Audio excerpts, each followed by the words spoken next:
In this video, we are going to walk through how to use appointment schedules in Google Calendar. First up, you are going to want to make sure that you have appointment schedules turned on in your settings in Google Calendar. Over on the left, you can select appointment schedules, and then make sure you have the toggle switch selected for create appointment schedules instead of the previous option for appointment slots. And then go back to your calendar and choose appointment schedule along the top option, and then type in the title and then choose setup schedule. So we're setting up a conference option. You can set up your appointment duration. This is great for office hours, advising meetings, and conferences for parents and students. So you can set up your time slots per day. You can have multiple slots throughout the day. So if you have morning options, afternoon options, you can set those all up within the same schedule, and you can have different times for each day. So I'm going through and I'm setting up different time slots for the different days of the week. You can also use that copy icon along the right, and you can copy all to the whole week if you have the same time slots through the week. Under scheduling window, you can set it up so the time slots are available now, and limiting when people can schedule or make that shorter. You can add in buffer times if you would like to have that included, or you can just leave that as default.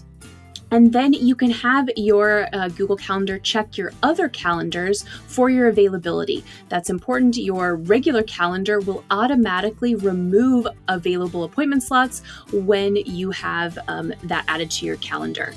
You can then click next and then choose the location or any video conferencing option. So you can have Google Meet automatically added. You can set up your in-person location, or you can add that later to the events when they are created if you want to have Zoom instead or add in specific information. The description is very important. That is going to be included across the top of your booking page, and it will be included in the event itself and those calendar notification emails. So you'll want to include some description of the process and instructions, so how to book a slot. So I'm including information here that they need to click on a time slot, enter in the information in the booking form, and it will automatically be added to their calendar, and they're going to get an email notification. So this part's really cool. You can add in custom items to the booking form. So any information you want to gather from the person that you are meeting with. So gathering information like their student, if it's a parent conference, the class period that they're in, the topic they want to cover, if it's an advising or office hour meeting, you can click that add an item. You can turn on require email verification if you would like, but it automatically is going to have email and their name for whoever is booking the appointment. Then you can turn on more reminders. There's going to be the calendar invitation automatically, and a email reminder one day before will be built into the event. Then you can access your booking page if you would like to take a look. So this is what the booking page looks like when someone opens that link or the embedded calendar on your website. Over on the left, they can look at the full month, or they can just go week by week. You can come back and click the pencil and edit that anytime. So you might have noticed we had that repeating weekly, and you might not want it to go indefinitely every week. That's great for office hours and advising appointments, but maybe conferences, that's just 1 week. So you can change that to does not repeat, and you can select the exact days that you would like to have availability.